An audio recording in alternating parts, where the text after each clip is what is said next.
Så er vi i gang. Godmorgen. Godmorgen. Hvad skal der ske i dag? Jamen, vi skal jo teste lidt videre på din motor derinde, og den står stille og roligt og kører varmt derinde, så vi er så småt i gang. Hvad foregår der her? Jamen, det er jo de første tests, som vi lavede her i tirsdags, og vi kan begynde at kigge lidt på, hvad skal vi i dag, og korrigere videre derfra.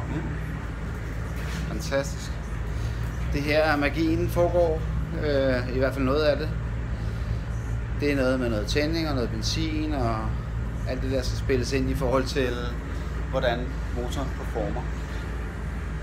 Så det går vi i gang med inden så længe.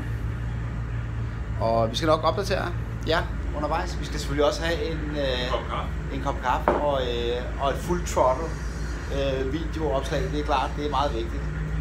Hvis du springer luft, så skal vi kræfte på alle på video, det er helt sikkert. Vi ses. Hej.